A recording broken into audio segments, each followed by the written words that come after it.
자, 저 혹시 회사법을 강의를 들어본 적이 있으신가요? 들어본 적이 있어요? 왜 회계사 시험 공부하다가 오셨나요?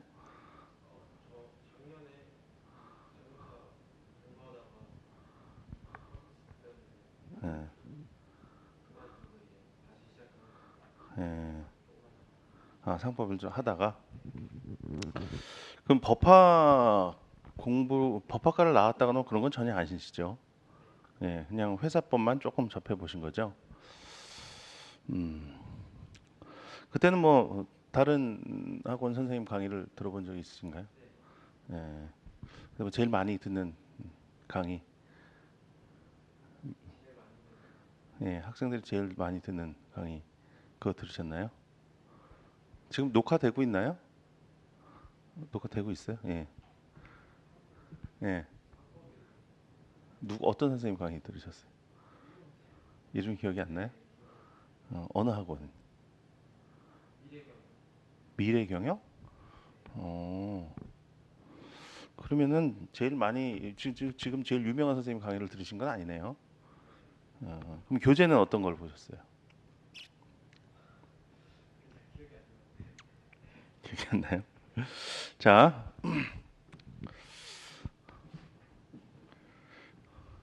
이 교재는 지금 처음 나온 책이에요. 처음 나온 책인데 뭐 처음 나온 책이고 또 저도 처음 보시고 해갖고 약간의 뭐 불안감이 있을 수도 있어요. 그런데 이 책은 회계사 시험용으로는 지금 처음 나왔지만 변호사 시험 시장에서는 한 몇 달 전에 이제 그 정식 출판은 지금 됐지만 몇 달 전에 가제본으로 한번 강의를 했어요. 거의 뭐 지금 폭발적인 반응이 일고 있는 책이고 제가 뭐 편저로 만든 책이지만 제가 봐도 좀 잘 돼 있어요. 책은 걱정 안 하셔도 되고요. 그리고 저를 또 처음 봐셔갖고 뭐 신규 강사냐? 뭐 여기서는 사실 신규 강사죠. 근데 저는 그래도 변호사 시험 쪽에서는 지금 제일 그래도 지금 핫한 입장이라 제가 강의가 그렇게 신규도 아니에요. 자, 우선 그 변호사 시험 준비하는 학생들은 이제 민법 공부를 기본적으로 하죠. 그래서 이제 기초적인 설명 없이 이제 들어가는데 여기서 세무사 시험 공부하시는 분들은 법학에 대한 기초가 전혀 없으시잖아요. 그래서 지금 회사법을 바로 들어가기 전에 아주 기초적인 개념 몇 개만 좀 말씀을 드릴게요. 근데 요거를 모르면 이게 계속 이해가 안 돼.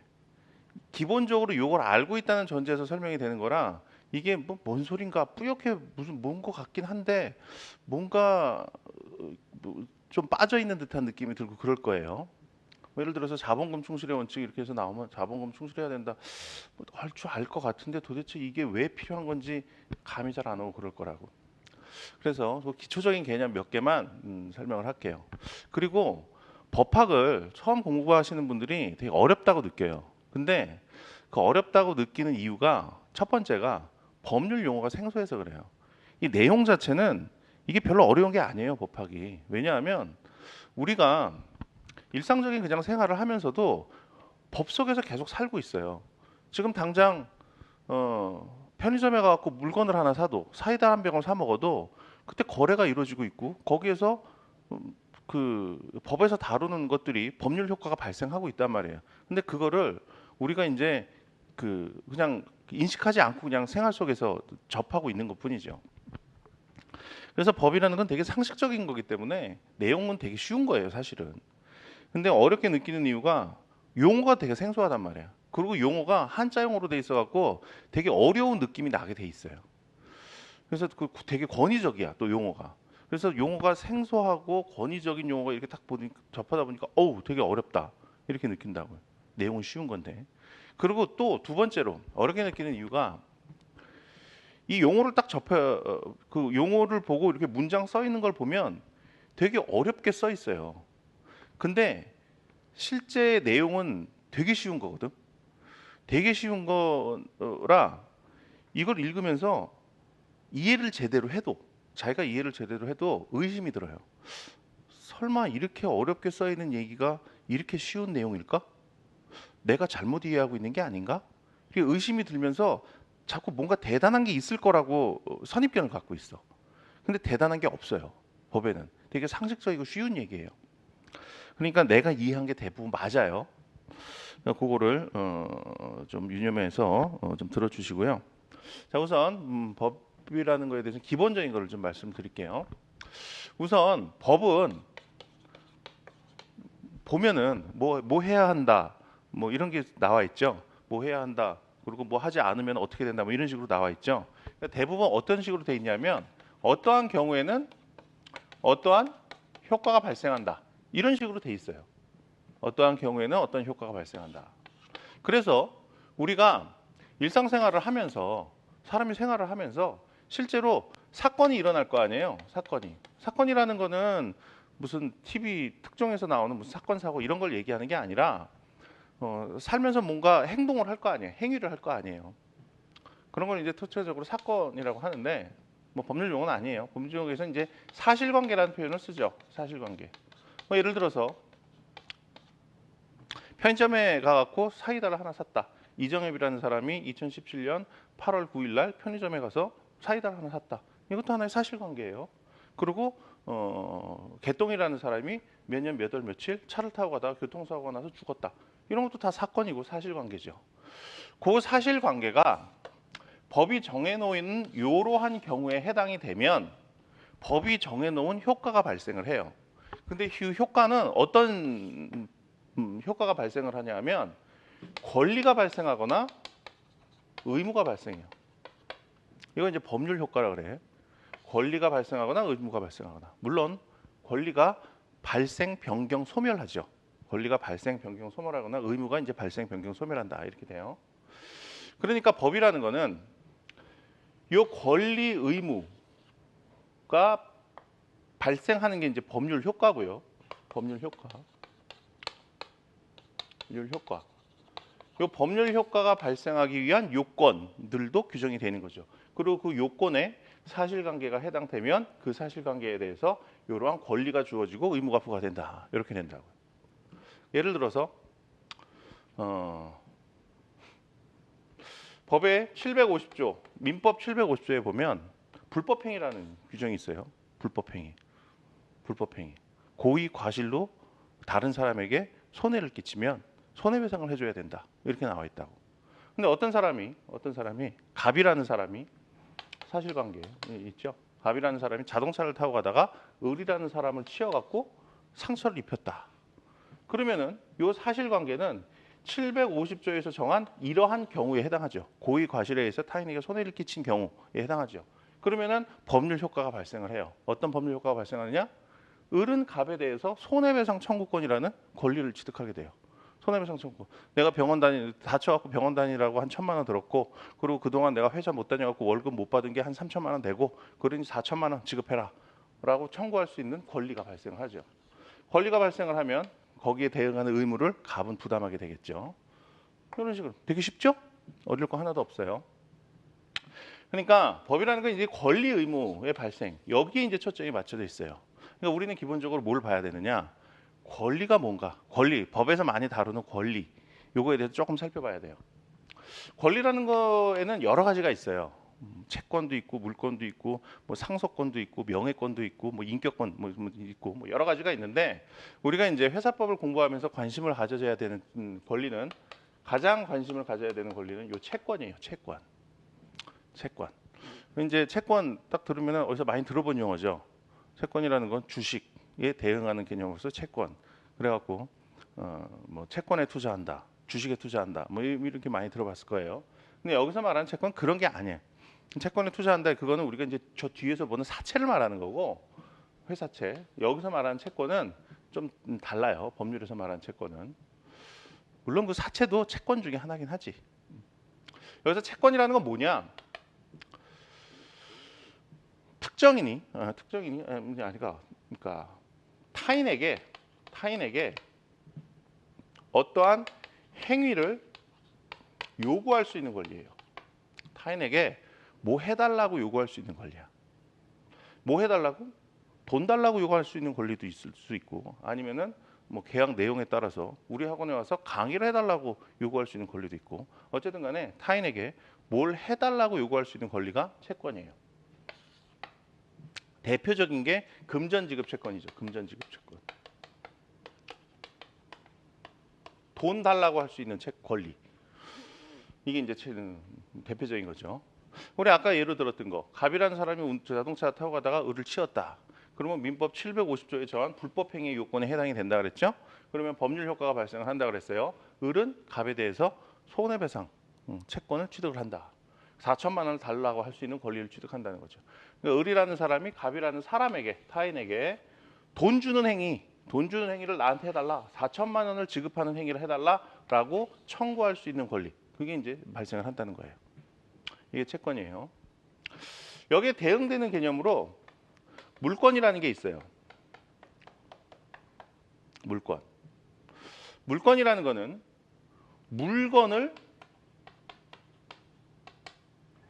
물건에 대한 지배권이에요. 그러니까 이거는 다른 사람에 대한 권리였죠. 사람한테 돈 달라고 요구할 수 있는 권리였지. 이거는 물권이라는 건 물건에 대한 권리예요. 물건에 대한 권리. 물건을 사용하거나 수익하거나 처분 중 전부 또는 일부를 할 수 있는 권리. 이렇게 하는데 요거는 뭐 정확하게 알 필요는 없어요. 그냥 여기 대응해서 그냥 이 채권의 개념을 정확하게 이해하시라고 그냥 들어줬을 뿐이에요. 물권의 가장 대표적인 권리가 소유권이죠. 소유권. 자, 갖고 계신 책 서점에서 샀으면 그거 내 거죠. 내 거라면 그 소유권이 나한테 귀속된다 이런 거예요. 근데 책이 내 거면은 그 책에 대해서 내가 소유할 수 있는 권리, 이거는 물건에 대한 직접적인 권리죠. 다른 사람한테 뭘 해달라고 요구할 수 있는 권리가 아니에요. 이 물건 직접적으로 지배할 수 있는 권리인 거지. 이렇게 대응이 돼요.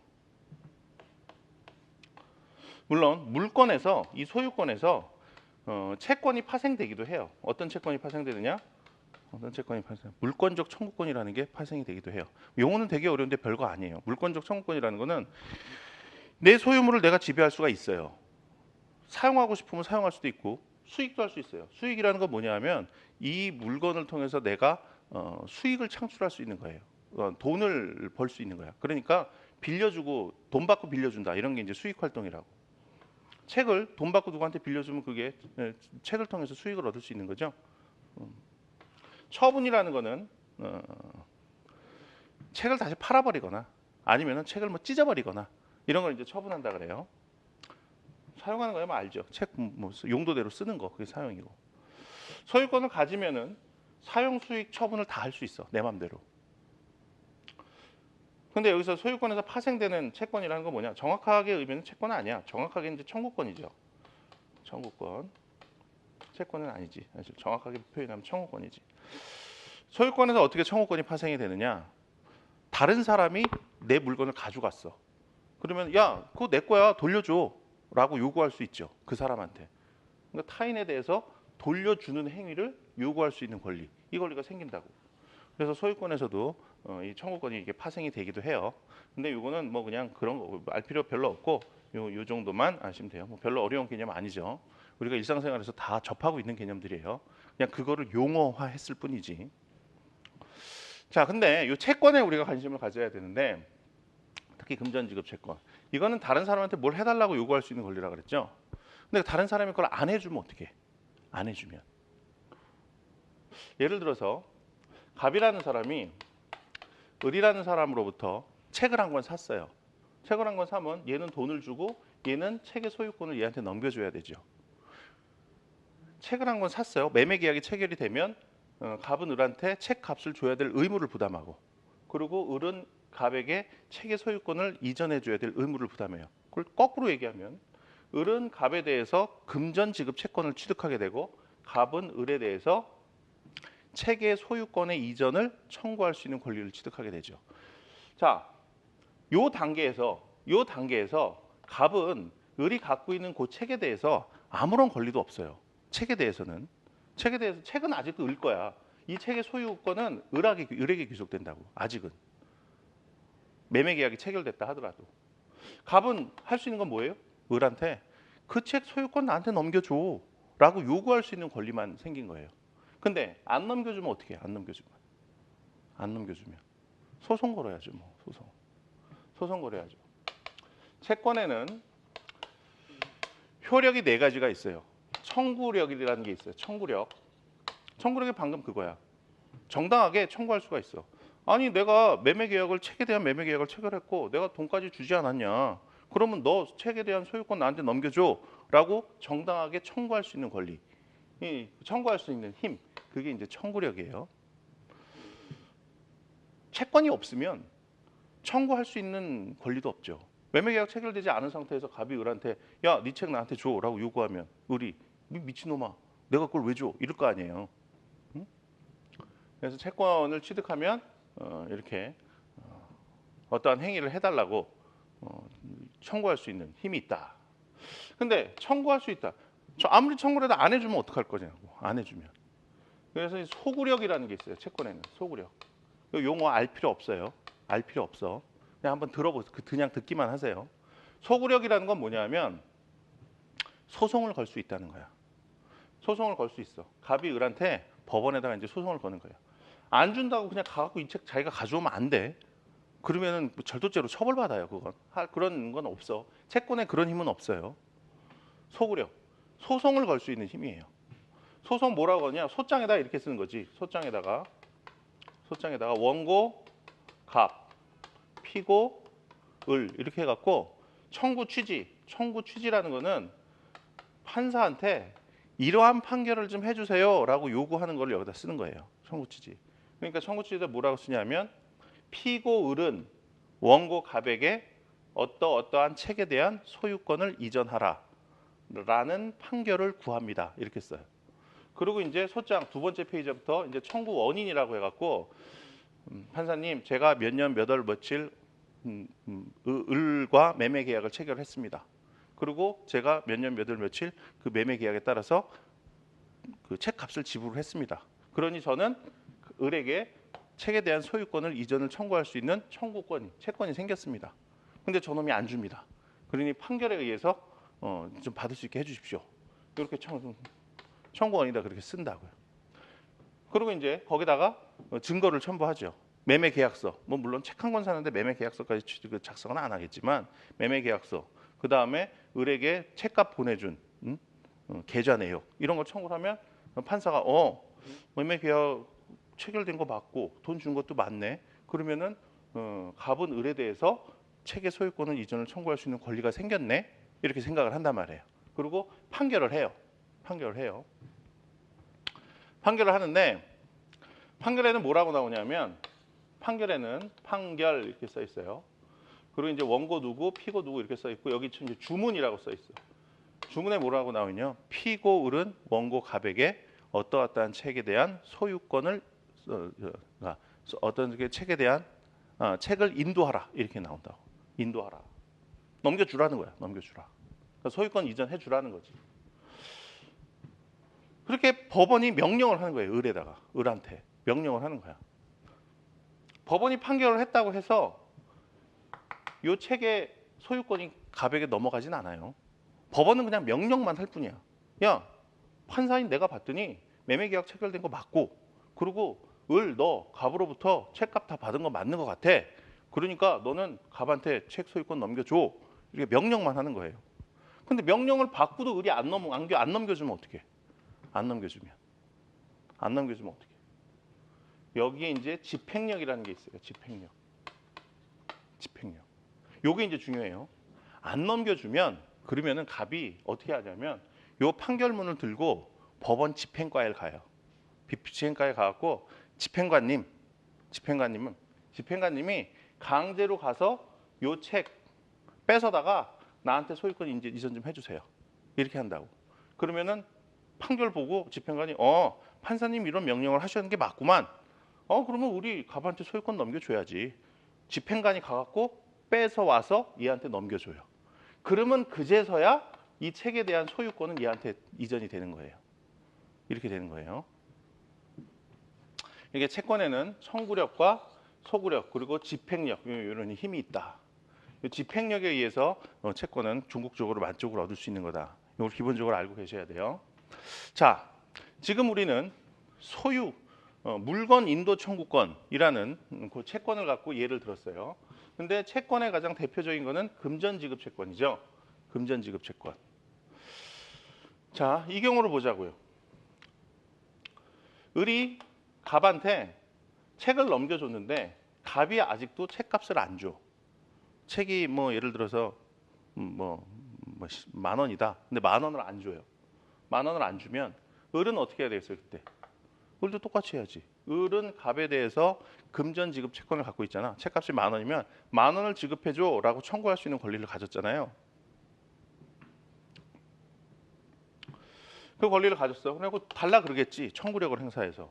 야, 갑, 만 원 줘. 청구를 하겠지. 청구를 하겠지. 근데 안 주면 소송 걸어야지. 소장에다가 청구 취지. 피고는 을에게 금 만 원을 지급하라. 청구 취지라는 판결을 구합니다. 라고 써갖고 판사님, 제가 책 팔아갖고 책도 넘겨줬는데 저 새끼가 돈을 안 주고 있어요. 돈 주라고 명령 좀 해주세요. 이렇게 쓴다고.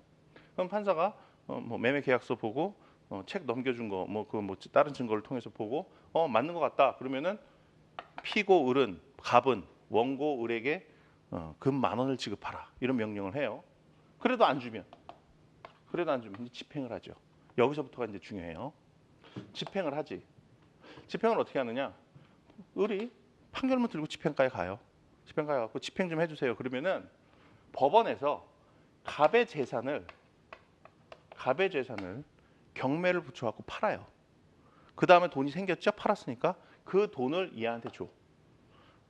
얘 소유 물건 뭐 여러 가지가 있겠죠. 뭐 집도 있을 거고, 땅도 있을 거고, 많을 거예요.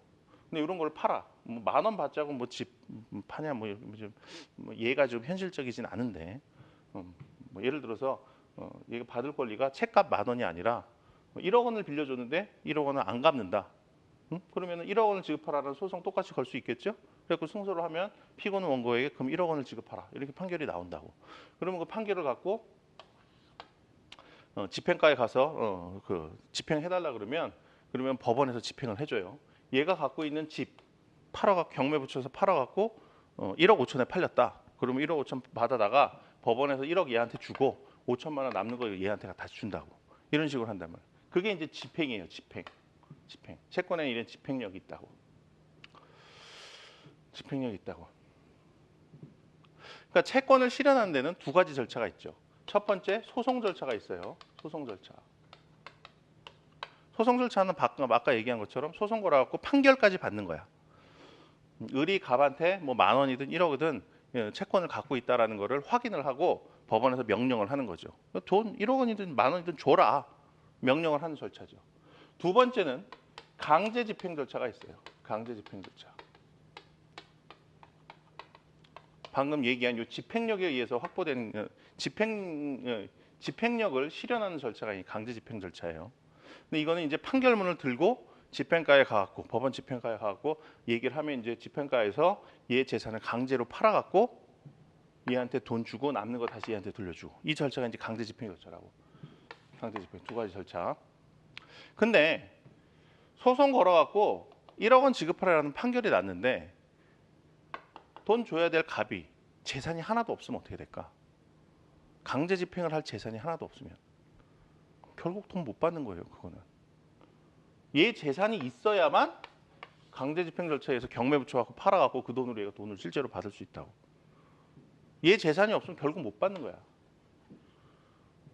그러니까 중요한 건 뭐겠어요?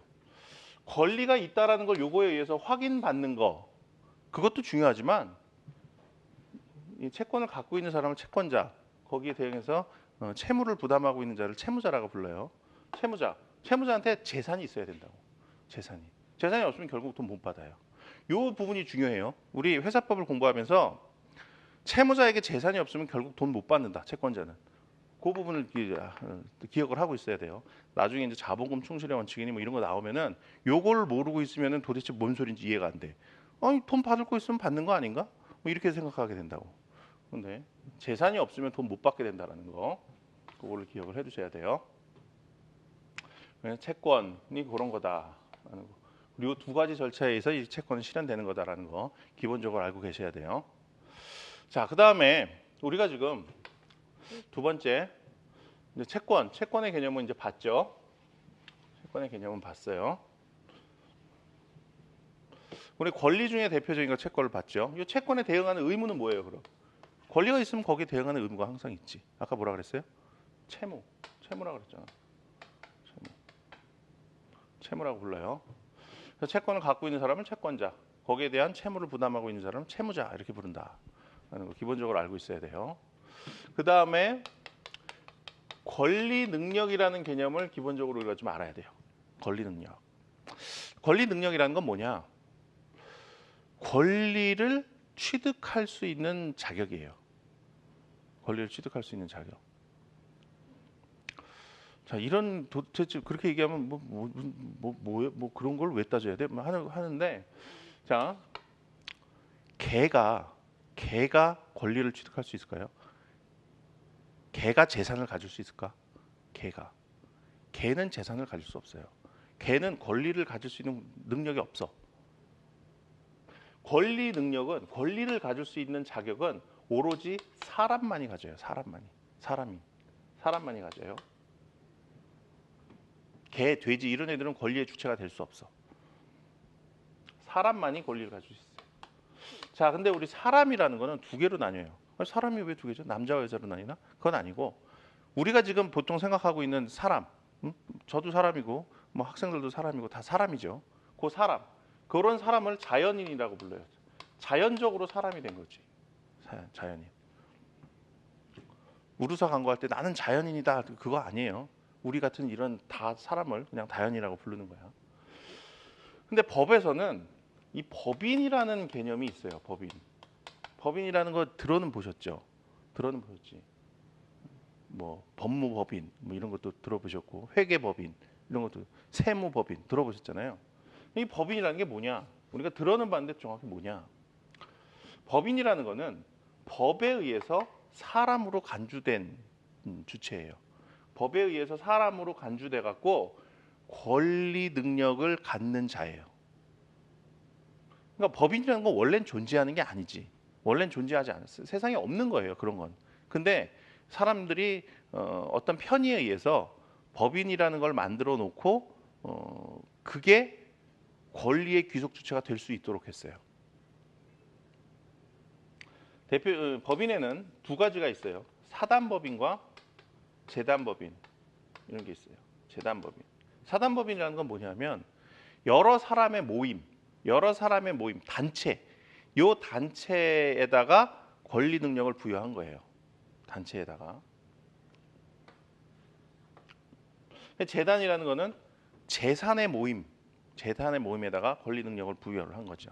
아산재단 뭐 이렇게 하면은 재산 덩어리가 크게 있죠.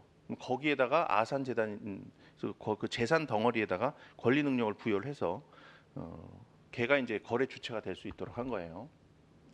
자연인과 법인. 이 법인의 개념을 잘 알아두셔야 돼요. 자, 어렵지 않죠? 알겠지? 무슨 얘기인지.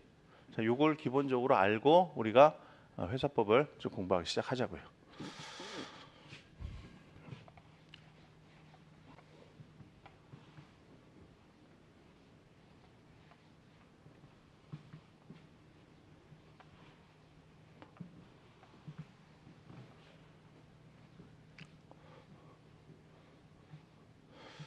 자,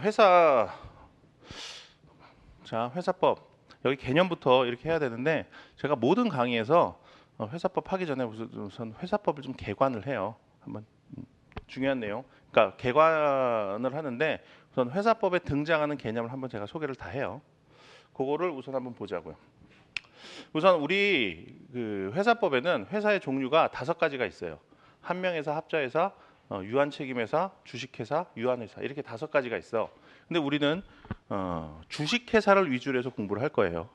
우리 강의 시간에 95% 이상을 주식회사에 할애를 해서 주식회사를 공부를 할 거고 나머지 4개 종류의 회사는 주식회사의 차이점 정도만 간략하게 마지막에 하루 정도 보고 끝낼 거예요. 그러니까 우리가 주식회사를 염두에 두고 공부를 하자고요. 자, 주식회사는 뭐냐? 회사도 법인의 일종인데 사람들이 거래를 하려고 해요. 그러니까 사업을 하는데 대규모 자금이 필요한 경우가 있죠. 예를 들어서 주식회사를 설명할 때 제가 요식업을 하는 회사를 염두에 두고 예를 많이 들 거예요. 요식업 하는 회사. 그걸 갖고 할 건데, 자, 예를 들어서 제가 요식업을 한번 해보려 그래. 레스토랑을 하나 내보고 싶은 거예요. 근데 이런 상황에서 그냥 할 수도 있겠지. 그냥 식당을 하나 낼 수도 있겠죠. 거기 건물 하나에 건물주한테 찾아가고 임대차 계약 체결해갖고 세 받아갖고 보증금 뭐 5천만 원에 뭐 월세 얼마 내기로 하고 세 얻어갖고 거기 인테리어 하고 그리고 내가 상인이 돼서 음식 파는 장사하면 되잖아. 그럼 되잖아요. 그러면은 거기서 권리금의 귀속 주체는 자연인인 이정엽이 되는 거죠. 내가 음식점을 운영을 하면 어디 가서 배추도 사오고 쌀도 사와야 될 거 아니에요. 그럼 뭐 매매 계약에서 체결을 할 때 배추 살 때 부담하는 의무 내가 다 자연인인 이정엽이한테 귀속이 돼서 내가 배추값도 줘야 될 의무를 부담하게 될 거고 음식 팔아갖고 돈 받을 권리 이것도 내가 취득하게 되겠죠. 내가 이제 상인이 돼서 장사를 하는 거예요. 근데 그렇게 하자니 사업 규모가 커질 수가 없어요. 왜냐하면 내 돈만 갖고 해야 되잖아. 돈을 빌려 갖고 할 수도 있지만 그것도 한계가 있죠. 그래서 대규모 그러니까 자동차 제조업을 한다거나 아니면은 레스토랑을 크게 해. 예를 들어서 건물 하나를 몽창 빌려 갖고 거기서 이제 건물 5개 층을 다 레스토랑을 운영을 하는 거예요. 그런 데가 실제로 있죠. 거기 고구려, 삿포로, 경복궁 이거 알아요? 음식점 알아요? 들어는 봤어요? 그러니까 삿포로는 일식집이고 고구려는 돼지고기 파는 집이고 경복궁은 소고기 파는 집이고 그런 데예요. 근데 그게 운영 주체가 한 군데야. 한 사람이 다 하는 거야. 한 사람인지는 모르겠는데 아마 운영 주체는 한 군데야. 그래갖고 거기 전국적으로 체인점이 많거든요. 저기 서초동에 가면 1층은 무슨 파스타 집이에요. 파스타 집인데 그것도 그 사람이 운영을 하는 거야. 그리고 2층은 고구려, 3층은 경복궁, 4층은 삿포로 뭐 이렇게 한다고. 그리고 여기 또 무슨 다른 좀 또 뭐 하나 있던데 뭐 하고 그렇게 한단 말이에요. 이 운영 주체가 하나라고. 근데 이 정도 규모가 되는 거를 나 혼자 하려고 하면 돈이 부족하지. 이 건물 임대료도 너무 비쌀 거고 인테리어 하는데도 뭐 수십억이 들 텐데 나 혼자 갖고는 안 되죠. 그러니까 투자자를 모집을 해야 돼. 여러 사람이 돈을 모아갖고 해야 된단 말이에요. 그래서 여러 사람이 돈을 모아갖고 회사를 하나 설립을 해요. 회사는 법인이에요. 그래서 회사가 거래 주체가 돼서 거래를 하고 그리고 회사가 거래 주체가 돼서 거래를 해서 이득금이 생기면 그거를 투자했던 사람이 나눠 갖는 구조로 하는 그렇게 사업을 해보자라고 해서 만들어진 게 이제 회사예요. 자, 회사 이제 주식회사가 대표적인 케이스인데, 자 우선 그 주식회사 어떻게 생겨먹은 회사냐? 우선 사람들이 얘네들이 이제 자연인들이에요. 자연인일 수도 법인일 수도 있는데 우선 사람들이 돈을 모아요. 돈을 모아. 요거는 대차대조표예요.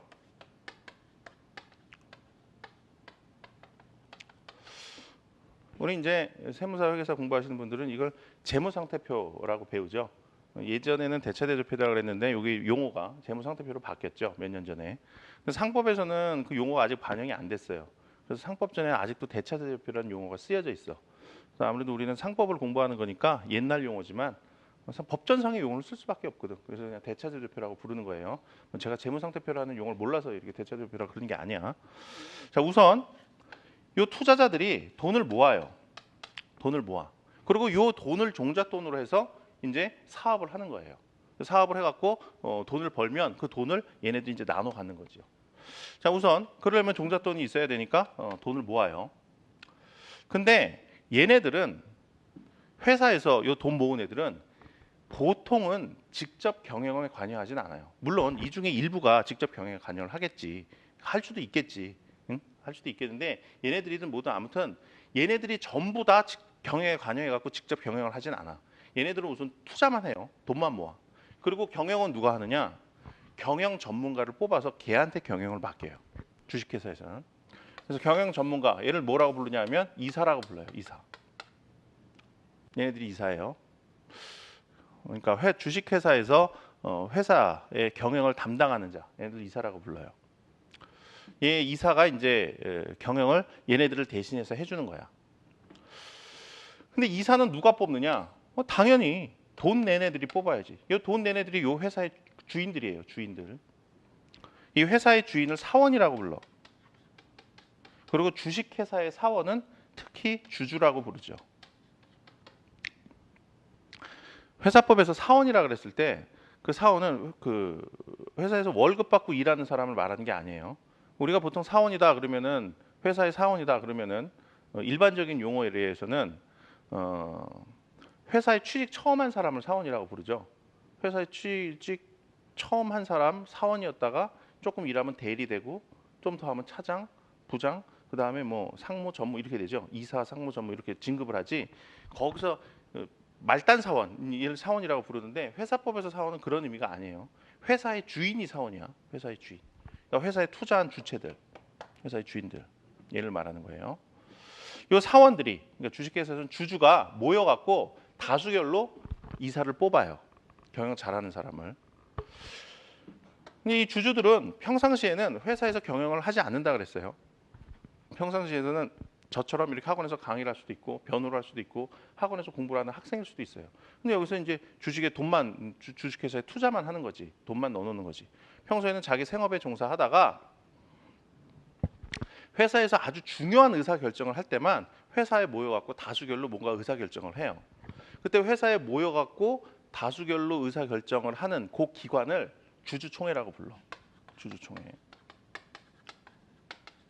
그러니까 이 주주들은 평상시에는 회사 밖에 있다가 간혹 한 번씩 회사에서 오라 그래. 주주님들 우리 회사에서 지금 이사를 뽑아야 되거든요. 이사 뽑아야 되니까 와서 투표권 좀 행사해서 이사 좀 뽑아주세요. 이렇게 소집 통지를 보내면 그럼 거기 가갖고 이제 이사도 뽑고 뭐 아니면 뭐 기타 다른 주주총회 결의 사항 있으면 그것도 다른 결의도 하고 그런다고. 근데 이제 가장 중요한 거 주주총회에서 가장 중요한 게 이제 이사 선임 결의예요. 이사 누군지 뽑는 게 이게 제일 중요해. 얘가 이제 경영을 도맡아서 하니까. 그래서 주주총회에서 주주들이 이사를 선임을 하죠. 그럼 이사가 경영을 담당을 하는 거예요. 근데 이사는 기본적으로 3명 이상 있어야 돼. 3명. 주식회사에서는요. 그래서 3명 이상이 협의해서 의사결정을 하는 거예요. 근데 3명 이상이 협의해서 의사 결정을 하는데 그 회의체, 협의하는 회의체를 이사회라고 불러. 이사회. 그래서 이사들은 이사회를 열어갖고 거기서 그 회의를 한 다음에 다수결로 의사결정을 해요. 그렇게 해서 경영상의 사항을 결정을 해요. 자, 근데 주식회사의 구조를 보니까 이 주주들이 돈 모아갖고 이 돈을 이사들한테 맡겨서 이걸 종잣돈으로 해서 이사들이 경영을 해서 돈을 벌어들이면 그러면은 이제 그거를 주주들이 자기 투자한 액수에 비례해서 이익금을 나눠 먹는 이런 구조예요. 그런데 그러니까 기본적으로 주주가 돈 모아서 그 돈을 이사한테 맡겨놓은 구조지. 근데 이 이사가 남의 돈 맡아갖고 열심히 일해서 돈 번 다음에 그거를 주주들한테 나눠줘야 되는데 딴짓거리를 할 수가 있잖아. 딴짓거리를 할 수가 있잖아요. 요거 돈을 자기 이익을 위해서 이용해 먹는다거나 아니면 들고 튈 수도 있는 거고 그럴 수도 있잖아요. 그러니까 그걸 감시를 해야지. 근데 감시는 주주가 직접 하는 게 가장 효율적이겠죠. 내 돈 맡겨놓은 놈이 직접 감시를 하는 게 효율적이겠지. 근데 주주는 원래 주식회사의 주주는 평상시에는 회사 경영에 관여를 안 한다니까. 다 회계사 시험 공부하고 있고 세무사 시험 공부하고 있고 강의하고 있고 변호하고 있고 평상시에는 자기 일을 해요. 회사 업무에 관심이 없어. 근데 어떻게 일일이 얘 경영하면서 나쁜 짓 하는지 어떻게 일일이 감시를 하냐고. 감시할 사람 뽑아야지. 응? 그래서 주주총회에서 얘네들 감시할 사람을 별도로 뽑아요. 걔를 뭐라 그래? 감사라고 부르죠. 감사. 감사를 뽑아서 이 감사가 의사에 대한 감시 활동을 대신 해주는 거예요. 자, 근데 그러면은 결국 뭐예요? 주주들이 돈 모아서 이걸 이사들한테 맡겨두면 이사들이 경영해서 번 돈 주주들한테 나눠주는 구조다. 근데 거기서 딴짓거리 못하게 감사가 감시를 한다. 이런 구조죠. 자, 근데 이사는 이사회를 구성을 해갖고 거기서 회의를 해서 경영상의 사항을 결정을 한다 그랬어요. 근데 이사회에서 사소한 것까지 다 회의해갖고 결정하면 너무 번거로워. 그래서 경영상에 관한 사항을 이사회에서 결정하는 게 맞지만 이사회에서는 중요한 사항에 대해서 의사결정만 해요. 중요한 사항에 대해서 의사결정. 그리고 의사 결정한 거를 집행하는 거는 이사 중에 대표이사라고 한 명을 뽑아갖고, 한 명이든 뭐 두 명이든 대표이사를 뽑아갖고 걔로 하여금 집행을 하게 해요. 그러니까 이사회에서는 중요한 사항에 대해서 의사결정만 하고 결정한 사항을 집행은 대표이사가 한다. 그리고 사소한 사항들, 일상적인 사항들에 대해서는 의사결정까지도 다 대표이사가 해요. 그래서 대표이사가 이제 업무 집행 기관이다. 이렇게 되는 거죠. 그리고 회사 바깥으로 다른 사람하고 거래할 때 회사를 대표해서 거래를 하는 사람이 또 대표이사예요. 응? 그러니까 대표이사는 권한 대표이사와 이사의 권한 분장, 이건 제가 조금 이따 얘기할게요. 그러니까 회사에서 중요한 사항에 대한 의사결정을 할 때 얘가 의사결정을 하는데 요 어떤 사항을 결정을 하는지는 요거 다 설명하고 할게요. 자, 이렇게 기관이 구성이 된다고요. 얼추 다 나왔어요. 주식회사의 형태가 얼추 다 나왔어. 자, 근데 여기서 이 하나의 지금 조직체가 형성이 됐죠. 얘네들이 돈을 모았고, 그리고 돈을 모아서 얘네들이 회사의 주인들이에요. 회사의 구성원들이야. 주주들이 회사의 구성원들이고, 걔네들의 업무를 대신해서 집행해줄 이사와 대표이사까지 뽑았어요. 근데 이렇게 조직을 갖췄으니 이 조직 내부에서 적용되는 규칙이 있어야지. 자, 하다못해 조기 축구회에도 회칙이 있어요. 그렇죠? 조기 축구회도 요거랑 비슷한 하나의 사람의 모임이에요. 조기 축구회도 사람들이 여러 명이 모여갖고 아침마다 조기 축구하는 거잖아. 근데 거기에도 회장이 있고 뭐 있죠. 집행부가 있지. 회사에도 이사 대표이사가 있듯이 조기 축구회에서도 회장이 있고 이렇게 집행부가 있다고. 그리고 조기 축구회에 저희는 내부 규칙이 있단 말이에요. 회칙. 조기 축구회도. 조기 축구에서 그런 거 있잖아. 월 회비는 얼마로 한다. 그리고 회장은 임기는 몇 년으로 하고, 그리고 어떻게 선출한다. 다수결로 의해서 선출하는데 뭐 과반수 출석, 과반수 찬성에 의해서 한다. 뭐 이런 거 뭐 회칙이 있을 거 아니에요. 응? 그 회칙이 있는 것처럼 이 주식 회사에도 회사 내부의 규칙이 있어요. 회사 내부의 규칙을 정관이라고 불러. 정관. 회사의 조직과 활동에 대한 근본 규칙이다 이렇게 불러요. 강학상으로는 그 정관이 있어요. 그리고 회사 조직체가 다 갖춰졌죠. 조직체가 다 갖춰졌고 정관, 회사 내부에 적용되는 규칙까지 다 갖춰졌어요. 그러면 회사의 실체는 다 형성이 된 거예요. 그리고 이 회사가 대외적으로 이제 거래 주체가 돼요. 대외적으로. 그러니까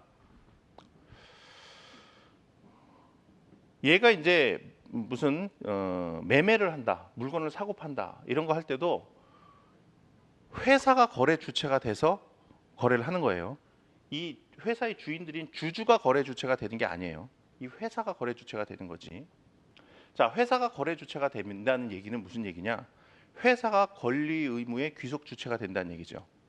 회사가 거래를 한다는 거 그 거래에 따라서 권리 의무가 발생을 하잖아. 아까 매매 계약 하나를 체결해도 매매 대금 지급 청구권이라는 권리가 발생하고 그 상대방은 매매 목적물에 대한 소유권을 이전해 달라라고 청구할 수 있는 권리가 발생을 했잖아요. 그러니까 거래를 한다는 거는 권리 의무가 귀속 주체가 된다는 거라고.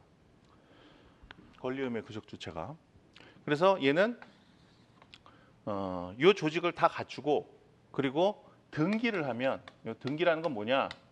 이건 좀 이따 설명을 하고 등기를 하면 이 회사가 이제 거래 주체가 될 수 있다는 거예요. 권리 의무의 귀속 주체가 될 수 있다는 거예요. 권리 의무의 귀속 주체가 된다는 표현을 우리가 어떻게 표현하냐면 인격을 취득했다 이렇게 표현을 해요.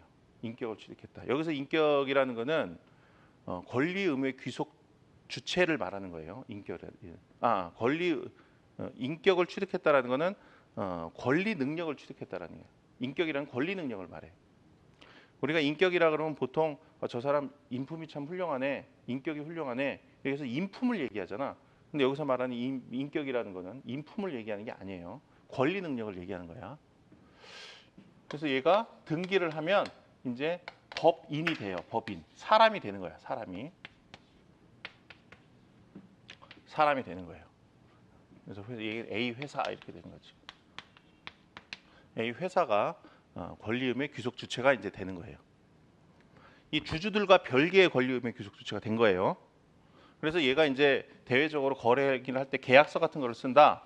예? 그러면은 주주가 계약서를 쓰는 게 아니에요. 권리의무 물건을 판다 그러면 매도인란에는 A 회사 이렇게 들어가는 거고 매수인란에는 모두 거래 상대방인 뭐 을 뭐 이런 사람이 들어가겠지. 응? 이렇게 되는 거예요. A 회사가 이제 권리의무 귀속 조치가 된 거야. 이게 이제 주식회사의 기본적인 형태예요. 사원들이 주주들이 돈을 모아서 그 돈을 이사들한테 맡겨갖고 이사가 대외적으로 이사 또는 대표이사가 대외적으로 거래 주체가 돼서 돈을 벌어들이면 그거를 투자한 돈에 비례해서 나눠 갖는 구조. 이게 이제 주식회사다. 이렇게 되는 거예요. 근데 이 주식회사에서는 중요한 개념이 있어요. 주식이라는 개념이 있어. 주식이라는 건 뭐냐? 이 회사의 주인으로서의 권리를 말하는 거예요. 주식이라는 거는. 자, 이 회사에 지금 자본이 있죠. 이 자본은 이 주주들이 일부씩 낸 돈이에요. 뭐 예를 들어서 얘가 갑이라는 주주가 갑, 을, 병, 정 4명이 있다. 그래서 갑이라는 사람이 5천만 원, 을이라는 사람이 2천만 원, 병이라는 사람이 1천만 원, 정이라는 사람이 얼마 2천만 원 이렇게 이제 출자를 했다. 그러면은 이 회사의 주인으로서의 권리는 얘네들이 이렇게 나눠 갖겠지. 비율은 5대 2대 1대 2 비율로 이렇게 나눠 갖겠죠. 근데 이렇게만 해도 충분할 것 같은데 그 주식 회사에서는 주식이라는 걸 만들어 나가 갖고 그 회사의 주인으로서의 지위를 균이란 단위로 쪼개놨어요. 그러니까 회사의 주인으로서의 지위가 요만큼 있다 그러면 그거를 균이란 단위로 쪼개갖고 요거 하나하나를 주식이라고 부르는 거예요. 주식이라고 부른다. 그래서 요 회사가 예를 들어서 주식을 만주를 발행했다. 만주를 발행했다. 그러면 이 회사의 주인으로서의 지위를 10,000개로 쪼개놓은 거예요. 그리고 그거 하나하나가 이제 주식이 되는 거죠. 그래서 주식이라는 개념이 있어요. 이건 이제 주식회사 들어가면 자세히 배울 거예요. 이건 이제 간략하게만 지금 설명을 할게요. 그리고 이 주식이라는 거는 주권이라는 유가증권에 표창이 돼 있어요. 유가증권에 표창한다는 게 뭐냐? 주식이라는 거는 회사의 주인으로서의 지위예요. 눈에 보이지가 않는 거지. 눈에 보이지가 않아요. 그래서 그거를 눈에 보이도록 종이에다 들러붙인 거예요. 그걸 이제 주권이라고 불러. 그럼 왜 이거를 여기다 들러붙였냐? 처분하기 쉽도록 하기 위해서야. 그러니까 요 주주들은 처음에 요 회사에다 투자를 했죠. 예를 들어서 5천만 원, 2천만 원, 1천만 원, 2천만 원 이렇게 투자를 했잖아. 근데 투자금을 회수하고 싶을 때가 있을 거라고. 처음에는 이 회사가 장사가 잘 될 것 같고 돼갖고 투자를 했는데 장사를 좀 하다 보니까 이거 장사가 잘 안 돼. 그러면은 투자금을 회수하고 싶은 수가 있겠죠. 근데 주식회사의 경우에는 회사한테 내가 투자했던 돈 돌려줘 이렇게 할 수가 없어요. 그 이유는 나중에 이제 가서 설명을 할게요. 그렇게 할 수가 없어. 그럼 투자금 회수하려면 어떻게 해야 되느냐? 자기가 갖고 있는 회사의 주인으로서의 지위를 다른 사람한테 팔 수밖에 없어. 다른 사람은 지금 이 회사가 장사가 좀 안 되지만 이 회사 앞으로는 장사 잘 될 것 같아. 이렇게 판단하는 사람도 있을 수 있잖아. 그럼 그 사람한테 이걸 파는 방법밖에 없다고. 그래서 팔려면은 사는 사람이 뭔가 보여야 사지 그거를. 그래서 회사의 주인으로서의 지위 이게 주식이라 그랬죠. 요 주식 요거를 이제 팔므로써 투자금을 회수해야 되는데 팔려면은 그게 눈에 보여야 이제 쉽게 팔리고 하니까 요거를 종이에다 들러붙인 거예요. 팔기 쉽게 하도록. 이걸 주권이라고 불러요. 주권. 그러니까 주권을 통해서 주식을 주주들은 계속 양도할 수가 있어요. 회사 바깥에서. 그러니까 제가 만약에 5천만 원을 투자해서 A 회사에 투자를 했다. 제가 갑이다. 그러면은 5천 주를 갖고 있게 되겠지. 이 회사가 발행한 주식 수는 10,000주니까 나는 5천 주를 갖고 있게 되겠죠. 근데 내가 투자금을 회수하고 싶다. 그럼 다른 사람한테 주권에 포착되어 있는 이 주식을 팔면은 주식을 회수할 수가 있는 거예요. 이렇게 주식은 주권을 통해서 표창되어 있고 회사 바깥에서 계속 팔리고 있어. 삼성전자 주식 같은 경우 HTS 하나 켜갖고 들여다봐요. 매일 뭐 몇만 주, 몇십만 주가 팔리고 하고 있다고. 그러니까 삼성전자라는 회사의 주인은 매일 바뀌고 있는 거지. 그 이재용 씨가 주인 아니에요. 이재용 씨는 주인 중에 일부지.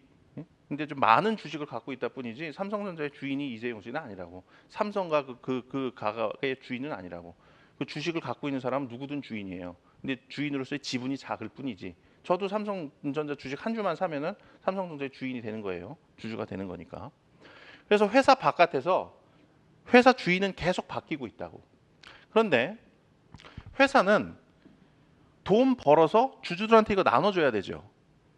주주들한테 언제 나눠주냐면 1년에 한 번씩 정기주주총회라는 걸 해요. 1년에 한 번씩. 3월 중순쯤에 해.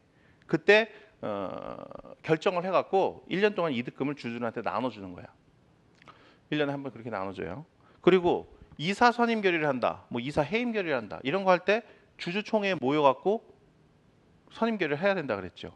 그러려면 회사 이 경영을 담당하고 있는 요 사람들이 주주가 누군지를 알아야 돼. 그래야지 그 사람들이 주주구나. 걔네들한테 이익 배당도 해줄 거고. 그리고 이사 선임 결의 같은 거 할 때 주주님들 우리 이사 선임 결의 해야 되니까 몇 월 며칠 날 우리 그 본관 건물 몇 층 대강당으로 좀 모이세요. 이거 소집 통지를 해줘. 소집 통지 같은 것도 해줘야 되잖아. 그럼 누가 주진지를 알아야지. 근데 회사 바깥에서 주주는 주권이 표창돼 이거 양도함으로써 계속 바뀌고 있고. 그러면 뭐 주주를 어떻게 파악을 할 거야, 얘네들이. 그래서 파악하는 방법으로서 주주 명부라는 걸 만들어 놨어요. 주주 명부. 주주 명부라는 걸 만들어 놓고 회사에서 이렇게 하는 거야. 주주들, 너희들, 주주님들 회사 바깥에서 계속 변동되고 있는 거 우리가 알고 있어요. 근데 계속 변동되고 있으니까 우리가 이익 배당을 누구한테 해줄지 주주총회 소집 통지를 해야 되는데 누구한테 소집 통지를 할지 잘 알 수가 없어요. 그러니까 주식이 양도되면 주식 취득하신 분, 그분 회사에 와서 이름 적어 놓고 가세요. 이거 주주들 이름 적어 놓는 명부예요. 이름 적어 놓고 가세요. 회사에 와서. 이름 적어 놓으면 여기에 이름 적혀 있는 분들만 주주로 취급을 해드립니다. 이런 명부가 주주 명부예요. 그런 주주 명부를 만들어 놓은 취지는 그거고. 그래서 주주 명부라는 게 있어요. 그럼 주주 명부 이거는 이제 주주들이 주식 이동 그 주식 양도 양수할 때마다 와갖고 회사에 신고하겠죠. 그럼 계속 이름 바꿔 적어야겠지. 회사에서 그 일을 회사에서 해야 되는 게 원칙이야. 근데 회사가 그거 하니까 좀 귀찮아. 귀찮을 때는 이 주주 명부 이름 바꿔 적어주는 일을 하는 거를 대행해 주는 사람한테 그걸 맡길 수가 있어요. 근데 그거 대행해 주는 사람을 명의개서 대리인이라고 불러요. 명의개서 대리인. 자, 명의개서라는 건 뭐겠어요? 주주의 명의를 바꿔서 쓴다. 주주의 명부를 바꿔서 쓴다. 그러니까 아까 주주가 바뀔 때마다 주주 이름 계속 쓴다 그랬잖아요. 명부에다가 바뀐 주주로. 그거를 이제 명의개서한다 그래. 거기서 주주 명부에다 바뀐 주주 이름 쓰는 거를 명의개서한다 그래. 그 명의개서하는 일을 대신해 주는 사람, 명의개서 대리인이라고 불러요. 대리인이라고 불러. 자, 지금 회사법에서 나오는 중요 개념 거의 다 나오고 있어요. 등장인물들. 자, 이렇게 되면 이제 회사가 대외적으로 거래를 하죠. 거래를 해요. 거래를 하는데 그 거래를 하는 상대방을 우리가 거래 상대방이라고 불러요. 거래 상대방. 요거서부터는 좀 색깔을 좀 다르게 하죠. 회사 바깥에 있는 사람이니까 거래 상대방.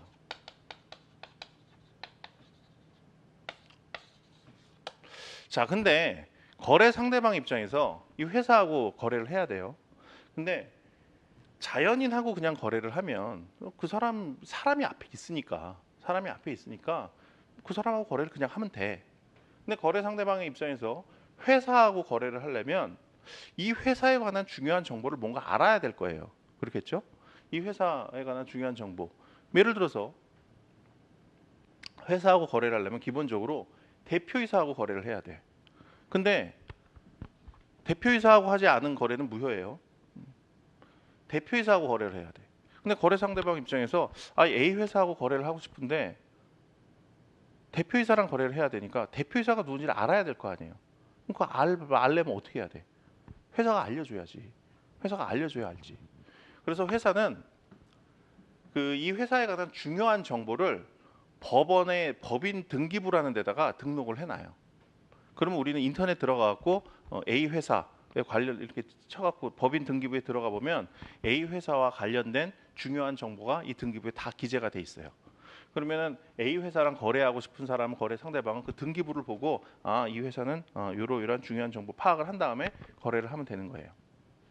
이렇게 회사에 관한 중요한 사항을 대외적으로 알려주기 위해서 법원의 등록부에다가 중요한 사항을 기재를 해놓는 거, 그거를 이제 등기라 그래요. 등기 사항은 217조에 나와. 217조에 보시면은 자본금이 얼마냐, 대표이사가 누구냐, 이사가 누구냐 이런 것들이 나와요. 자, 지금 법전 안 갖고 오셨나요? 자, 법전은 하나 꼭 갖고 오세요. 법전, 회사법만. 법전은 어디서 사느냐, 이렇게 두꺼운 법전을 사야 되느냐, 그럴 필요 없고요. 인터넷 들어가서 네이버에다가 법령정보센터라고 치세요. 법령정보센터. 그러면은 그 법령정보센터에 접속이 돼요. 그렇게 안 해도 돼. 그렇게 하지 말고 그냥 상법 이렇게 쓰세요. 상법. 네이버에다가 그냥 상법이라고 이렇게 쳐. 그러면 앞에 무슨 상법 관련된 책, 파워블록, 파워링크, 이런 거 상법 책 이렇게 좀 나오고 조금만 밑에 내려오면 조금 약간 권위적인 그 글씨체로 상법 이렇게 써 있어요. 그럼 거기 클릭하면은 바로 법령정보센터에 접속이 돼요. 그리고 거기 클릭하면 법령정보센터에서 제공하는 상법전이 쭉 나와. 자, 나오는데 그 옆에 보면 한글 파일 다운로드 받을 수가 있어요. 그래서 그걸 다운로드 받아서 출력을 하면 돼. 그냥 출력을 하면 돼요. 그거 출력해갖고 그거를 인쇄소에 맡겨갖고 가제본 뜨면 돼. 근데 상법을 전부 다 할 필요는 없어요. 회사법만 하면 돼요. 회사법만. 회사법. 그럼 어디서부터 회사법이냐? 나와 거기 법전에 나와요. 180 몇 조인가? 거기서부터 회사법이니까 회사법만 해서 그렇게 해서 하나 갖고 다니세요. 그렇게 해서 법전을 갖고 다니시면 돼. 217조에 보면 주식회사의 등기 사항들이 이렇게 쭉 나와요. 거기서 보면 대표적인 게 이제 대표이사야. 대표이사 누구냐, 이사가 누구냐 이런 것도 나오고, 그리고 자본금이라는 것도 나와요. 아까 거래 상대방 입장에서는 예를 들어서 얘가 A 회사로한테 물건을 팔고 싶다. 땅을 하나 팔고 싶다. 근데 땅 넘겼는데 돈 안 주면 그럼 얘는 낭패잖아. 땅 넘겼는데 돈 안 주면 아까 우리 어떻게 해야 된다 그랬어요? 거래 상대방 입장에서 소송 걸어야지. 돈 달라고 소송 걸어서 승소 판결 받은 다음에 그 판결문 들고 집행가에 들고 가서 집행해 주세요. 그러면은 어떻게 해요? 집행가에서 이 회사의 재산을 강제 집행해서 갖고 경매 붙여갖고 팔아갖고 그 돈을 얘한테 준다 그랬지. 근데 강제 집행을 하려면 회사에 돈이 있어야 될 거 아니에요. 회사에 돈이 있어야 되잖아. 그러니까 회사에 돈이 얼마인지와 관련된 정보가 자본금이라는 게 있어요. 물론 자본금 상당의 돈이 항상 있는 건 아니야. 근데 그거와 관련돼서 중요한 정보로 자본금이라는 게 있어요. 그래서 자본금 같은 게 돈이 얼마인지 그것도 이제 등기가 돼 있고 그렇다고 중요한 사항이 여기 등기가 돼 있어요. 그리고 회사는 이 설립할 때 이 등기를 하면 그때 이제 권리 능력을 취득을 하게 돼요. 자, 그리고 이제 거래 상대방까지 나왔죠. 그다음에 회사법 관련해서 이제 채권자라는 개념이 자주 등장해요. 채권자라는 개념이 자주 등장해. 채권자라는 거는 회사에 대해서 채권을 갖고 있는 사람이겠지. 당연하겠죠. 그리고 우리 아까 채권이라는 거는 여러 가지가 있다 그랬죠. 금전 지급 채권도 있고, 그리고 물건의 소유권을 이전해 달라고 요구할 수 있는 채권도 있고 많이 있다 그랬지. 근데 회사법에서 채권자라고 하면 은행을 생각하시면 돼요. 은행. 물론 은행만이 채권자는 아니에요. 하지만 채권자라고 하면 은행을 생각하면 돼. 그러니까 은행과 같이 회사에다가 장기적으로 대규모 영업 자금을 빌려준 사람, 그 사람을 생각하시면 돼요. 그렇게 해야 이제 공부하기가 편해요. 채권자, 대규모 영업 자금을 빌려준 사람, 그 사람을 채권자라고 부른다. 물론 거래 상대방도 채권을 취득을 해요. 근데 거래 상대방이 채권을 취득하지만 얘는 채권자라고 하지 말고 그냥 거래 상대방이라고 표현을 많이 한다고 책에서. 그러니까 얘 채권자라고 하면 얘는 생각하지 말라고. 그냥 대규모 자금을 빌려준 은행이다. 이렇게 그래서 채권자라는 것도 등장해요. 그 다음에 법원이 등장을 해요. 법원이. 회사법에서 등장하는 법원은 우리가 아까 그 소송 걸 때 그 법원을 얘기하는 게 아니라 회사 법률 관계에 관련해서 뭔가 의사결정을 해야 되는데 의사결정은 대부분 얘 중에 한 명이 해요. 근데 누가 결정할지 좀 불분명한 경우가 있어요. 그러니까 얘나 얘한테 맡기기에 좀 부적당한 사항들이 뭔가가 있어. 근데 그런 거를 법원이 결정하도록 하는 경우가 우리 회사법에 간혹 나와요. 그러니까 그게 뭔지는 이제 앞으로 공부해가면서 하나하나 배우게 될 거예요. 그러니까 그게 뭔지 지금 알 필요는 없어요. 그래서 이 법원이라는 거는 좀 공정하고 객관적인 입장에서 회사 법률 관계에 관해서 필요한 사항을 결정해주는 입장에서의 법원이다. 그렇게 생각을 하면 돼요. 소송 걸었을 때 뭐 하는 게 아니라. 이렇게 보면 이제 주식회사에서 등장하는 중요한 개념들은 우리가 다 본 거예요. 요 그림은 그려놓고 뭐 지금 당장은 안 그리셔도 돼요. 근데 요 그림은 이제 수업하면서 계속 그릴 거니까 익혀두세요. 자, 그리고 우리가 이제 회사법을 공부를 해야 되는데 법이라는 게 결국 이해관계의 조정이에요. 이해관계의 조정. 그러면 이해관계가 어떻게 발생을 할 거냐? 어떻게 발생할 거냐? 회사법에서 주로 발생하는 이해관계를 네 가지 형태로 좀 분류를 할 테니까 대략적으로 지금 파악을 좀 해두고 공부를 시작을 하자고요.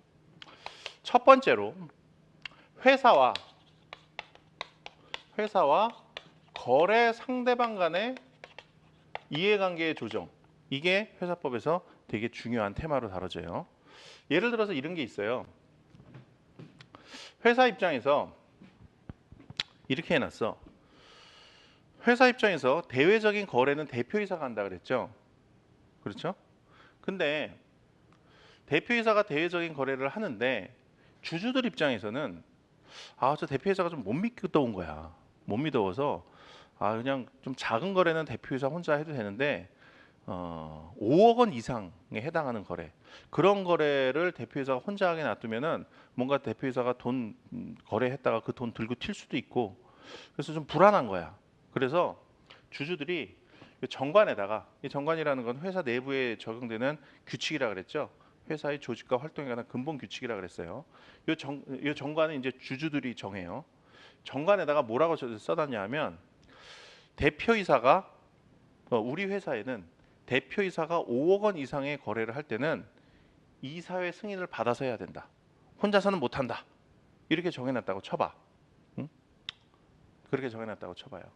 그런데 대표이사가 정관에 그런 규정이 있음에도 불구하고 7억 원 상당의 거래를 이사회 승인 결의 없이 그냥 한 거예요. 거래 상대방이랑. 그러니까 거래 상대방으로부터 7억 원 상당을 돈을 빌리는데 근데 이사회 결의 없이 한 거야. 그러면 그 효력이 어떻게 될까요? 효력이 어떻게 될까? 그냥 상식적으로 생각을 해보세요. 회사 입장에서는 그거 효력 어떻다고 봐야 될까? 효력이 인정된다면, 이 회사가 7억을 거래 상대방한테 갚아줘야 돼요. 빌리는데 효력이 인정된다면 회사가 갚아야 되는 거겠지. 만약에 효력이 부정된다면, 아니 우리 회사는 정관에 5억 원 이상은 대표이사가 혼자 못하게 돼 있다. 그건 무슨 얘기냐면 5억 원 이상을 혼자서 할 수 있는 권한은 없다. 권한 없는 행위를 했으니 그 행위의 효력은 우리 회사에 귀속되지 않는다. 회사에 귀속이 안 되면 어떻게 돼요? 회사는 7억 원을 반환해 줘야 될 의무가 없는 거지. 거래 상대방한테. 그렇게 되겠죠. 자, 그런 상황에서 회사 입장에서 이 대표이사가 이사의 결의 없이 7억 원을 빌리는 행위를 했을 때 회사 입장에서는 그 행위가 무효라고 주장을 하고 싶을 거예요. 그래야 되겠죠? 그리고 정관에다 그런 규정을 둔 거는 회사의 이익을 보호하기 위한 거니까 그걸 위반했을 때 무효라고 주장을 해서 회사의 이익을 보호해줘야 되는 것도 맞는 얘기야. 그렇죠? 회사 측에서는 무효를 주장하고 싶을 거예요. 근데 거래 상대방 입장에서는 어떨까? 거래 상대방 입장에서. 아니 A 회사 등기부를 봤더니 A 회사 대표이사라고 갑이라고 적혀 있어. 그래서 아, 갑이 대표이사구나. 그리고 갑하고 소비대차, 그러니까 돈 빌려주는 대출 계약서를 써서 A 회사 대표이사한테 7억 원을 넘겨줬다고. 얘는 아, A 회사가 나중에 7억 원 갚겠지 이렇게 생각을 하고 빌려줬을 거 아니에요. 근데 그게 무효가 돼버리면 A한테 7억 원 못 받잖아. 갑은 이미 7억 원 받아갖고 들고 튀었고, 그러면 거래 상대방은 낭패를 당하게 되잖아요. 그러니까 거래 상대방은 유효를 주장하고 싶을 거예요. 그리고 거래 상대방 입장에서는 아니, 등기부에 대표이사가 갑이라고 적혀 있어서 갑하고 내가 거래를 했으면 그게 유효하다고 봐야지. 아니, 니네 회사 정관에 5억 원 이상 거래할 때는 뭐 이사의 승인 받아야 된다. 그걸 내가 어떻게 아느냐? 그건 니네 회사 내부 문제고 나는 그거 모른다. 그런 거. 대표이사가 하고 거래했으면 이거 유효하게 다뤄야 줘야 된다. 거래 상대방은 그렇게 주장을 하겠죠. 이렇게 하고 싶겠지. 그리고 얘 주장도 이런 타당성이 있어요. 방금 얘기한 것처럼. 자, 우리 법은 이 경우에 효력을 어떻게 인정을 할까? 응? 유효를? 맞아요. 얘 말이 오히려 더 그 타당성이 있어 보이지. 양쪽 다 타당성은 있지만 얘 말이 좀 더 타당성이 있어 보여요. 그래서 이름 유효하다고 봐요. 이거는 유효하다고 봐. 근데 만약에 얘가 우연한 사정에 의해서 A 회사 정관에 그러한 규정이 있다는 걸 알았고, 그리고 대표이사가 이사의 승인 없이 자기로부터 7억 원을 빌려간다는 사실을 알았다면 효력이 어떻게 될까? 무효라고 보는 게 맞겠죠. 그래서 원칙적으로는 유효하지만 거래 상대방이 그와 같은 사실을 알았거나 설사 몰랐다 하더라도 알 수 있었던 경우라면,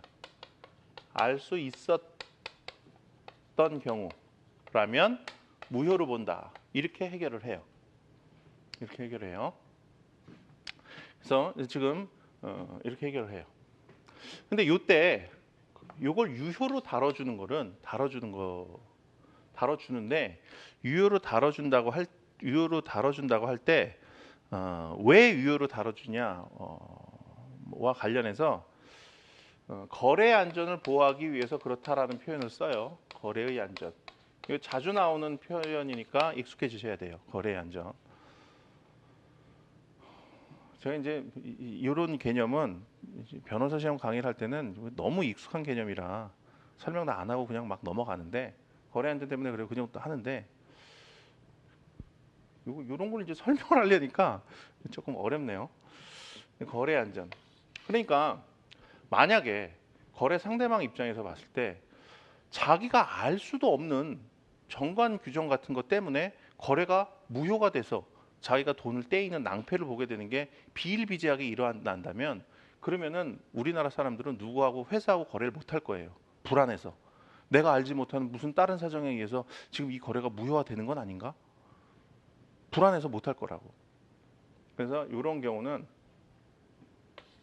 이거 유효화 시켜갖고 정관에 위배됐다 하더라도 이걸 유효화 시켜갖고 거래 상대방을 보호해 주는 거, 이런 거를 거래 안전을 보호해 준다, 이런 표현을 써요. 요거는 이제 회사 이익보호. 요거를 무효로 취급하는 거는 회사 이익을 보호하기 위한 거죠. 그렇겠죠? 회사 이익을 보호하기 위함이겠지. 그래서 우리 회사법에서 앞으로 공부를 하는데 중요한 이해관계의 대립 중에 하나가 회사와 거래 상대방, 즉 회사 이익 보호와 거래 안전 보호가 충돌하는 경우, 이 경우 해결하는 문제들이 많이 나와요. 근데 그 대표적인 게 지금 방금 이런 거야. 그리고 해결 방식도 대부분 이래요. 대부분은 거래 안전 보호를 위해서 유효하게 다루면서 거래 안전을 보호해 줄 필요가 없을 때, 방금 같이 알았거나 알 수 있었던 경우, 이러한 경우에는 무효로 취급을 해갖고 회사 이익을 보호해 줘요. 대부분 결론이 이렇게 나와요. 많이 나오는 거니까 회사법을 한번 공부를 해보셨으면 대충 뭐 전단적 대표행위니 이사의 승인 없는 자기거래니 이런 거에서 이렇게 해결되는 거 기억이 나죠. 자, 두 번째 이해관계의 대립. 두 번째, 주주와 이사 사이의 이해관계의 대립. 요걸 해결하는 문제가 또 중요하게 다뤄져요, 회사법에서. 요건 뭐냐?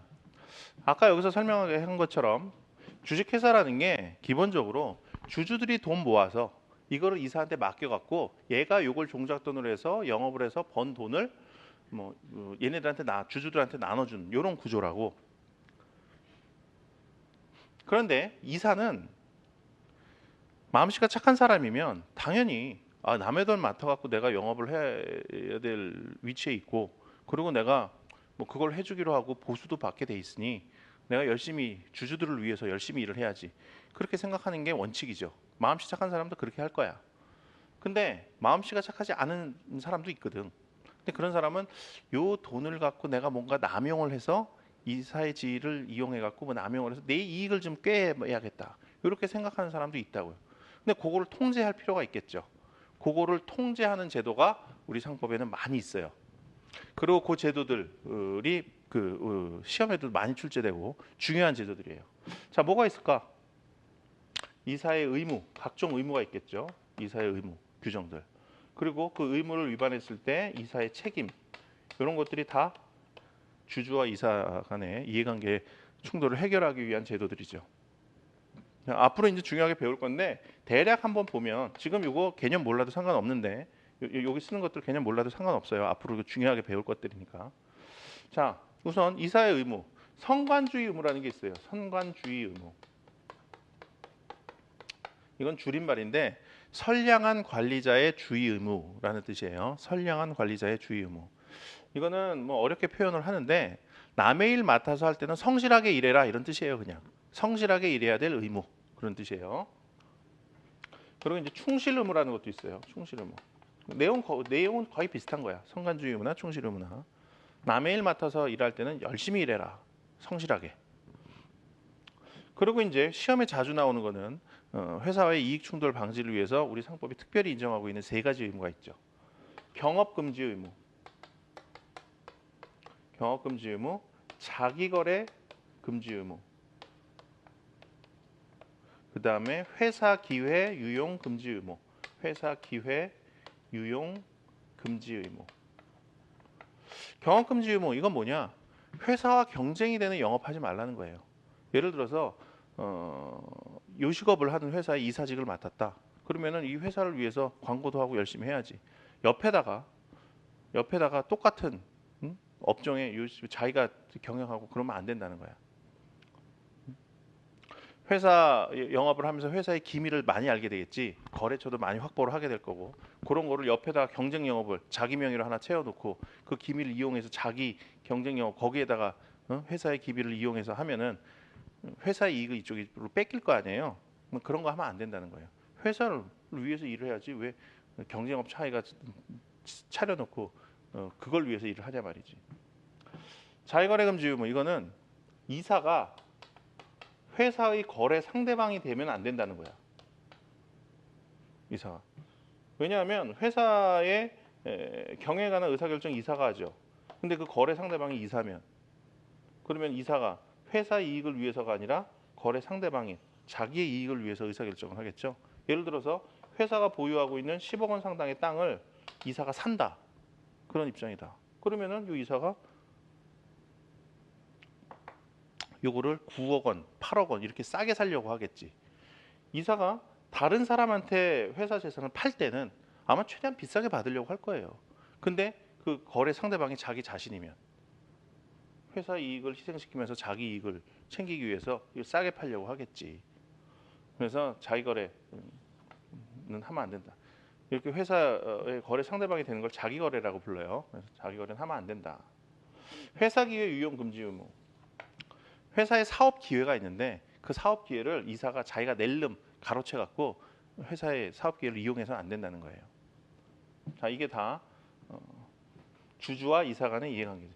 이거는 근데 실질적으로는 주주와 이사 간의 이해관계가 대립되는 문제지만 우리 회사법에서 형식적으로는 회사와 이사 사이에 이해관계가 대립하는 거다, 이렇게 파악을 해요. 법률적으로는 회사와 이사 간의 이해관계 대립이에요. 근데 실질적으로는 회사에 불이익이 되면 그 불이익은 주주에게 귀속이 되니까 실질적으로는 주주와 이사 간의 이해관계가 대립하는 경우가 되는 거지. 그리고 책임 요구와 관련해서는 이사의 회사에 대한 책임, 이사의 회사에 대한 손해배상 책임 이런 게 있죠.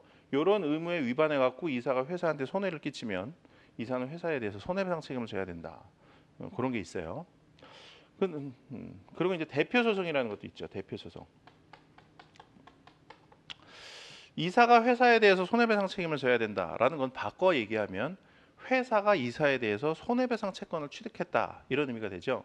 근데 회사가 이사에 대해서 갖고 있는 손해배상 청구권 행사는 누가 해요? 행사. 이사가 하겠지. 이사가 하겠지.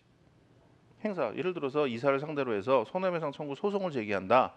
이런 거 권리 행사를 할 때 대표이사가 할 거 아니에요. 원칙적으로는. 물론 이제 이사를 상대로 한 소송에서 회사 대표는 감사가 한다 이런 규정이 있긴 있지만 어쨌든 이사나 감사가 할 거 아니에요. 근데 상대방이 이사면은 회사 경영진 입장에서는 소송 걸고 하기가 좀 까다로워. 왜냐하면 맨날 같이 밥 먹고 술 먹고 했던 친구거든. 근데 회사 이익을 위해서 얼굴 한번 본 적 없는 주주들의 이익을 위해서 회사 대표이사나 감사가 맨날 같이 밥 먹고 하던 이 상대를 해서 소송을 건다? 잘 안 하게 된다고. 그런 경우에 대비해서 주주가 회사가 이사에 대해서 갖고 있는 권리를 대신 행사해서 소송을 제기할 수 있는 제도가 있어요. 그걸 대표 소송이라고 불러요. 이것도 주주와 이사 간의 이해관계의 대립을 해소하기 위한 제도 중에 하나죠. 이거 상법을 한번 공부해 보셨으면 여기 지금 써 있는 거 회사법에서 가장 중요한 테마들이라는 걸 알 수 있을 거예요. 출제 뭐 엄청 많이 되지. 그다음에 세 번째, 주주와 채권자 사이 이해관계의 대립을 해결하기 위한 제도들도 상당수 있어요. 주주와 채권자. 그거는 어떤 형식으로 나오느냐? 자, 회사의 재산이 있죠. 회사의 재산이 여기 이렇게 있어요. 여기 자산이고 뭐 이렇게 있지. 요 부채 요만큼 이제 이 채권자가 받아야 될 돈이죠. 그리고 회사 재산 중에 요걸 뺀 게 이제 주주들의 몫이고 이렇게 되죠. 회사 재산은 이렇게 되는 거야. 요 회사 재산에 대해서 주주도 이해관계를 갖고 채권자도 이해관계를 가져요. 자, 우선 주주는 어떤 이해관계를 가질까? 주주는 여기다가 투자 왜 했어요? 투자 왜 했어? 여기 투자해갖고 여기서 돈 벌어갖고 그거 이익배당 등을 통해서 나눠 가지려고 투자한 거 아니에요? 그러니까 얘는 회사 돈을 계속 빼먹고 싶을 거라고. 회사가 돈 번 거 이익배당 등을 통해서 빼먹고 싶을 거란 말이야. 근데 채권자는 어때요? 주주가 회사 재산을 너무 많이 빼먹으면 잘못하면 돈을 떼일 수가 있어요. 아까 우리 강제집행 관련해서 봤죠? 채권자가 회사를 상대로 해서 돈을 받을 게 있는 게 채권자라 그랬어요. 근데 회사가 회사를 상대로 해서 돈을 받으려면 우선 소송을 걸어갖고 이겨야죠. 소송을 걸어갖고 이기면 피고 A 회사는 채권자 누구에게 금 10억 원을 지급하라 이런 식으로 판결이 나와요. 근데 그 판결만 갖고 있다고 해서 돈을 실제로 받을 수는 없죠. 강제 집행을 해야지. 강제 집행을 어디다 한다 그랬어요? 채무자의 재산에다 한다 그랬지. 채무자의 재산에다. 채무자의 재산. 근데 채무자의 재산이 없으면 채권자는 결국 돈 못 받는단 말이에요. 회사가 못 갚으면 주주가 대신 갚아줘야 되나? 그런 거 없어요. 주식회사의 경우에는 회사 돈으로 못 받으면 못 받는 거야 결국. 주주가 회사가 채권자에 대해서 부담하고 있는 채무에 대해서 전혀 책임을 지지 않아요. 주식회사의 경우에는. 그러니까 회사 재산이 없으면 채권자한테 걸고 돈 못 받는 거야. 자, 그런데 회사 재산 없으면 채권자 돈 못 받는데 주주가 이익배당 등을 통해서 회사 재산 너무 많이 빼먹으면 얘는 강제 집행을 할 재산이 없어져서 돈 떼이게 될 위험이 처하잖아요. 그렇지? 그러니까 채권자 입장에서는 주주가 회사 돈을 자꾸 이익배당 등을 통해서 빼먹는 게 싫어. 얘는 빼먹고 싶고. 그런 이해관계가 대립이 된단 말이에요. 그래서 우리 법은 이거를 조율을 해놨어요. 주주가 주주가 이제 회사 돈을 빼먹을 때는 일정한 채권자 보호를 위해서 일정 금액 놔두고 빼먹어라. 이런 식의 규정을 많이 두고 있어요. 대표적인 게 배당 가능 이익이에요. 배당 가능 이익의 산출 방식이에요. 자, 회사 자산 배당 가능 이익이 어떻게 산출하느냐? 우선 매년 3월 중순 정도가 되면 정기주주총회라는 걸 해요. 정기주주총회를 열어갖고 주주들이 모여갖고 우리 회사에 지금 남아있는 이익 잉여금 중에 얼만큼은 올해 빼면서 우리가 나눠 갖고 얼만큼은 이제 회사에 그냥 유보해둬서 계속 사업 자금으로 쓰자. 이 결정을 정기 주주총회에서 한다고 주주들이. 근데 그거를 할 때 어떻게 하냐면 우선 회사 자산이 있죠. 그거를 결정을 하는데 이익 배당을 얼마를 받을지 올해 이익 배당을 얼마를 받을지 결정을 할 때 어떻게 결정을 하냐. 우선 회사 전체 자산에서 부채를 빼죠. 그럼 나머지 이제 자본이 남죠. 요게 이제 주주들 몫이지. 응? 근데 여기에서 이거 주주들 몫이니까 다 빼먹어. 이렇게 하면 안 되고 우선 자본금이라는 게 있어요. 그 자본금이라는 거는 빼먹으면 안 되는 걸로 법이 강제하고 있는 돈이야. 이것도 나중에 또 자세히 배워요. 요거 빼고 그다음에 무슨 뭐 법정 준비금이라는 게 또 있어요. 이것도 나중에 배워요. 뭐가 뭔지 잘 몰라도 돼. 못 빼고 다 빼고 남는 금액 요 금액이 배당 가능 이익이다. 그래서 요 금액 중에서 빼먹을지 말지는 주주들이 알아서 결정을 해라. 이런 거였다고. 그러니까 채권자 보호를 위해서 요만큼은 놔둬야 돼. 주주들 돈이라고 이거 다 빼먹으면 안 돼요. 이렇게 해서 우리 법은 주주의 이익과 채권자의 이익을 조화를 시킨 거예요. 빼먹는 거 인정은 해주되 채권자 보호를 위해서 얼만큼 주주 목 중에서도 얼만큼은 남겨놔라. 이런 식으로 한 거죠. 그리고 주주가 회사한테 돈 내야 될 게 뭔가 있을 수가 있어요. 출자금을 납입을 한다 뭐 이런 경우인데 그런 걸 할 때는 반드시 다 내야 돼. 다 내야 돼요. 최소한 자본금 이상은 내야 돼. 무슨 얘기인지는 앞으로 조금씩 배워요.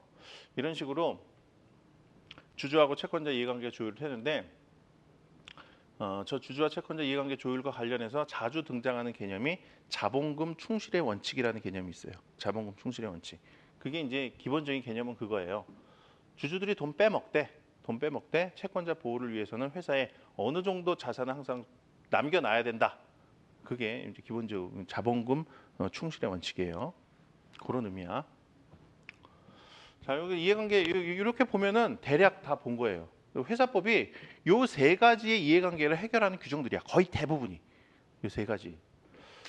그럼 이제 네 번째로 요거는 이제 이해관계 대립이라기보다는 이해관계 대립은 아닌데 어쨌든 이해관계 대립은 대립이지.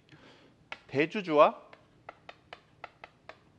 소수주주 주주 이해관계가 대립하는 경우가 있어요. 주주들은 다 이해관계가 동일하지 않냐? 그렇지 않아요.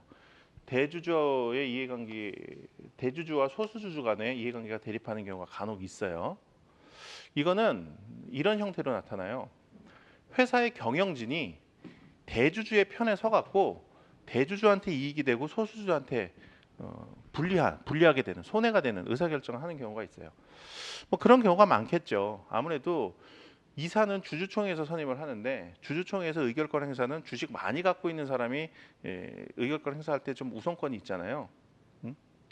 그렇다 보니까 이 이사 대표이사 얘네들은 대주주의 똘마니인 경우가 많다고. 대주주가 직접 대표이사 난 이사를 맡고 있는 경우도 많고 작은 회사에서 당연히 그러겠죠. 대주주가 대표이사까지 맡는 경우가 많겠지. 근데 큰 회사에도 대주주가 이제 여기 맡고 있는 경우가 있어요. 특히 삼성전자 같은 경우 근래 이재용 부회장이 등기이사직을 맡았다 이런 거 나오죠. 그 등기이사를 맡았다는 게 이 회사법상의 이 이사직을 맡았다는 거예요. 그건 대주주가 이사직을 맡은 경우에 해당이 되죠.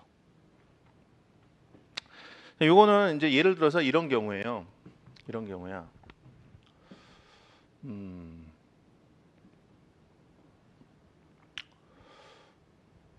회사에서 신주를 발행하는 경우가 있어요. 신주 발행이라는 건 뭐냐? 회사가 정관에다가 발행 예정 주식 총수를 미리 정해요. 그러니까 우리 회사가 발행할 주식 이게 총수를 아직 발행은 안 했지만 발행하려고 하는 주식의 총수를 정관에다 미리 정해놔. 예를 들어서 그 10만 주다. 그럼 회사는 설립 시에 이 10만 주를 다 발행할 수도 있지만 그런 경우는 별로 없고 이 중에 일부만 발행을 해요. 1만 주만 발행을 한다. 한 주의 가격은 예를 들어서 5,000원이다. 그러면은 회사 설립 시에 한 주당 5,000원씩 해갖고 5천만 원 모아서 주주들한테 5천만 원 모아갖고 5천만 원 종잣돈으로 해서 장사를 시작하는 거예요. 근데 장사를 시작하다가 하다 보면은 돈이 더 필요할 때가 있겠죠. 사업 자금이 더 필요할 때가 있잖아요. 그러면은 요 나머지 요 9만 주 범위 내에서 이사회 결의로 신주를 발행을 해요. 예를 들어서 1만 주를 더 발행을 한다. 1만 주. 발행 가액은 아까는 5천 원이었지만 지금은 회사 규모가 좀 커지고 그랬으면 한 주당 가격이 더 올랐을 수도 있죠. 발행 가액 한 10,000원으로 해서 신주를 발행한다. 그러면은 1억 원 주주들한테 더 받아갖고 그거를 또 종잣돈으로 해서 장사를 하는 거죠. 이 신주 발행을 하는데